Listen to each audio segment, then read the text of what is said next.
My point to you is that if the Russians are losing in Ukraine and Ukraine and the West are winning, the Russians, I believe, will initiate nuclear use in Ukraine. And they will do that not only because they think they are facing an existential threat, but also because they will not fear nuclear retaliation from the West. What if President Biden or Trump, whoever it may be in charge at the time, what if they preempt this by saying, if in that eventuality of Russia starting to lose the war, and it's a big if, by the way, I would clarify that, but if they were to preempt it, preemptively say as President of the United States, warn Russia, if you use a nuclear weapon, we will help Ukraine defend itself with a nuclear weapon, then aren't they putting in the sand there a line of deterrent, which if it gets crossed, everyone understands what happens? Isn't that the only way it actually works? The only way a deterrent actually works is if the other side believes that you're going to use the same thing, or worse.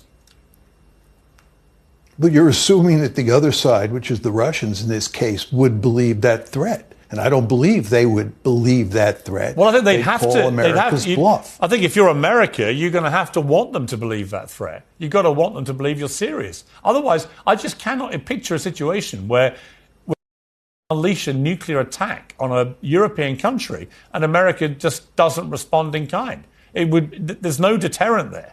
That's basically saying to Putin, you can use your nukes whenever you want against any country you like, and we, the great superpower of the world, will just stand by and let you do it. And we may attack you conventionally, but that is not going to be a like for like, and that's not going to be a deterrent, is what I think.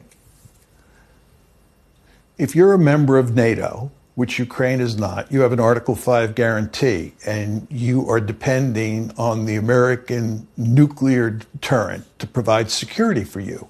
So if a NATO country is attacked with nuclear weapons, there is some reasonable chance the United States will use nuclear weapons to defend that NATO country. But Ukraine is not a member of NATO, and Ukraine is not of great strategic importance to the United States. And therefore, the United States is not going to risk nuclear war to save Ukraine. I mean, it's that simple. It wasn't a nuclear scenario, but when you look at what happened with the first invasion of Kuwait by Saddam Hussein, Kuwait was not a member of NATO, and yet America immediately sent boots on the ground to repel Saddam from Kuwait. I'm not sure there's a massive difference between Kuwait and the influence of that to America and the West and Ukraine, a massive sovereign democratic European country. It's been invaded by and America didn't hesitate to kick Saddam out of Kuwait.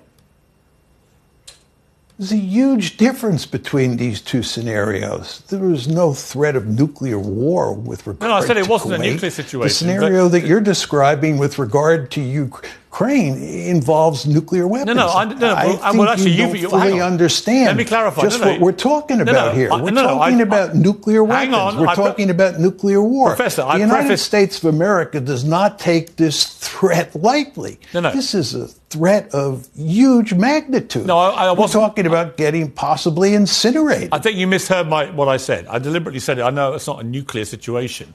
The point being, why should America defend Ukraine given it's not a NATO country? And I would say, well, nor was Kuwait a NATO country, but America did send boots on the ground there to kick out Saddam Hussein. Ideologically, what is the difference actually between defending Kuwait against Saddam and defending Ukraine against Vladimir Putin, however you end up doing it? We're just not talking about defending Ukraine and defending Kuwait. We're talking about using nuclear weapons. We're talking about nuclear war. We're talking about the possibility of getting incinerated. This is not a matter one should take lightly. And you only use nuclear weapons under the most extreme circumstances. The United States would only use nuclear weapons if its survival was threatened. And the idea that conquering Ukraine or dropping a nuclear weapon on Ukraine threatens their survival and therefore should precipitate a nuclear war is, I think, not a smart argument. The fact is that if the Russians were to use nuclear weapons, the United States would not respond by precipitating a general nuclear war. then Putin wins, right?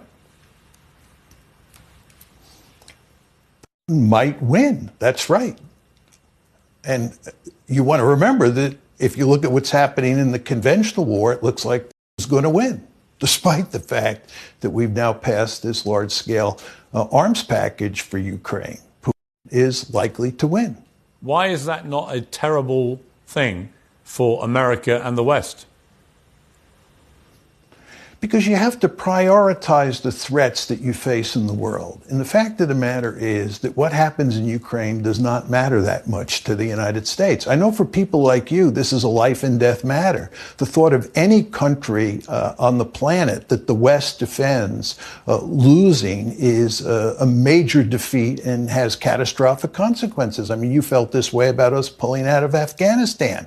But I think that places like Afghanistan, even places like Ukraine, don't matter that much. Actually, on that, I didn't really. I felt with Afghanistan, America should have kept a small military presence there to maintain some kind of order. And I think I was justified in saying that, given what's happened since. I thought throwing the country back to the Taliban was a catastrophic error of judgment, and it wouldn't have happened in the way it's happened if America kept a couple of thousand troops there, as it does all around the world in endless bases. So it seemed to me, having done many, many years of hard work in Afghanistan as a response to 9/11, to then simply just overnight throw everybody out and leave the country to the Taliban, particularly for women's rights, never mind anything else, I thought was an abrogation of America's duty, and the UK.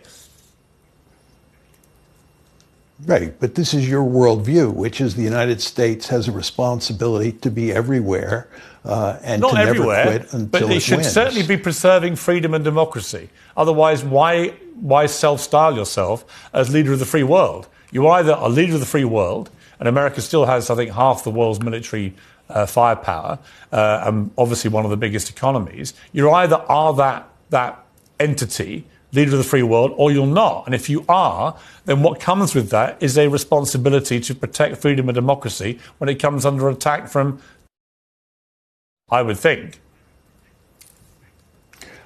I think if you look at the history of American foreign policy, it's very hard to make the case that our principal goal has been to protect freedom and democracy. The United States has a rich history of overthrowing democracies around the world, and we have a rich history of siding with some of the world's biggest dictators. So this idea that we're out there protecting freedom and democracy and it's our principal goal, in my opinion, doesn't mesh with reality.